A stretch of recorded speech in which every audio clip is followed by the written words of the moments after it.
നേത്ര സംരക്ഷണത്തിന് നമ്മുടെ Ahalia. Ahalia foundation eye hospital, കേരളത്തിൽ എല്ലായിടത്തും.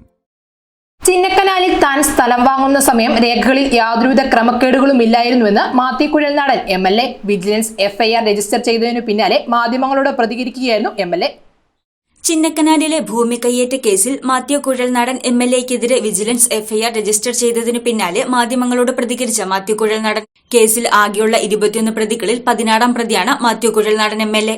ക്രമക്കേടുണ്ടെന്നറിഞ്ഞിട്ടും മാത്യു കുഴൽനാടൻ ഭൂമി വാങ്ങിയെന്ന് FIR ചൂണ്ടിക്കാട്ടുന്നു. താൻ സ്ഥലം വാങ്ങുന്ന സമയം സ്ഥലത്തിന്റെ രേഖകളിൽ യാതൊരുവിധ ക്രമക്കേടുകളും ഇല്ലായിരുന്നുവെന്ന് മാത്യു കുഴൽനാടൻ MLA. ഞാൻ വാങ്ങുന്ന സമയത്ത് ആ ഡോക്യുമെന്റിന്റെ ഡ്യൂ ഡെലിജൻസ് നോക്കിയാൽ ഒരു നിലക്കുള്ള ക്രമക്കേട് അതിൻ്റെ അകത്ത് വിസിബിൾ ആയിരുന്നില്ല. ഇല്ല, അവരുദ്ദേശിക്കുന്നത് ഇതിന് മിച്ചഭൂമി കേസ് നേരത്തെ ഉണ്ടായിരുന്നു എന്നാണ് പിന്നീട് ഞാൻ കേട്ടത്. അതായിരിക്കും 2008 മുതൽ അങ്ങനെ എന്തോ പ്രൊസീഡിങ് ഈ ഭൂമിക്കെതിരെ ഉണ്ടായിരുന്നു അറിഞ്ഞുവിട്ടു എന്നാണ്. അങ്ങനെ ഉണ്ടെങ്കിൽ അതറിയാനുള്ള ഒരു വ്യവസ്ഥാപിതമായ മാർഗം എന്ന് പറയുന്നത് സർക്കാരിൻ്റെ റവന്യൂ രേഖകളിൽ അത് റിഫ്ലക്റ്റ് ചെയ്യുന്നതാണ്. അതറിഞ്ഞു വെച്ചുകൊണ്ട് ഒരു ട്രാൻസാക്ഷൻ ഞാൻ നിന്നാൽ ദാറ്റ് ഈസ് ട്രൂ.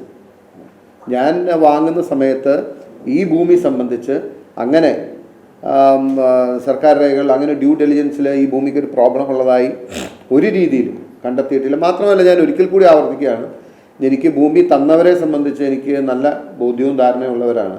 അവർ ആ നിലയ്ക്കുള്ളൊരു കാര്യം ഒളിച്ചും മറച്ചും വെച്ച് എന്നോടും അല്ലെങ്കിൽ മറ്റാരോടെങ്കിലും അങ്ങനെ ചെയ്യുമെന്ന് പോലും ഞാൻ പ്രതീക്ഷിക്കുന്നില്ല. ഇടുക്കി വിജിലൻസ് യൂണിറ്റ് ചൊവ്വാഴ്ച വൈകിട്ട് രജിസ്റ്റർ ചെയ്ത FIR മൂവാറ്റുപുഴ വിജിലൻസ് കോടതിയിൽ ഹാജരാക്കി. 1 മുതൽ 21 വരെയുള്ള പ്രതികൾ കുറ്റക്കാരെന്നും FIR. മാത്യു കുഴൽനാടനെ അഴിമതിക്കാരനാക്കാനെടുത്ത ഒരു FIR ആണിതെന്നും പിണറായി വിജയനെ സംശുദ്ധനായ രാഷ്ട്രീയക്കാരനാക്കാനെടുത്ത FIR ആണിതെന്നും ജനങ്ങൾ തിരിച്ചറിയുമെന്നും MLA.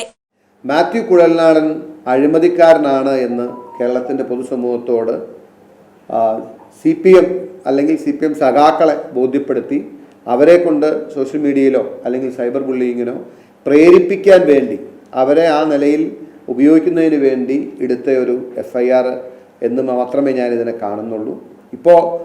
ഇനിയിപ്പോൾ ഇന്നത്തെ ദിവസത്തെ നറേറ്റീവാണല്ലോ, മാത്യു കുഴൽനാടൻ അഴിമതിക്കാരനും പിണറായി വിജയൻ ശുദ്ധനായ സംശുദ്ധനായ പരിശുദ്ധനായ രാഷ്ട്രീയക്കാരനും എന്ന് വരുത്തുന്നതിന് വേണ്ടിയിട്ടാണ് ഈ FIR. ഇതൊക്കെ ജനം മനസ്സിലാക്കുകയും തിരിച്ചറിയുകയും ഇങ്ങനെയൊന്നും എക്കാലവും എല്ലാവരെയും കബളിപ്പിച്ച് മുന്നോട്ട് പോകാമെന്നത് പിണറായി വിജയന്റെ വെറും മിഥ്യാധാരണയാണ്. News desk Muvattupuzha news. ഇത് അനേകായിരം നഴ്സിംഗ് വിദ്യാർത്ഥികളുടെ വിജയാനുഭവം. Four admissions call 7594054282.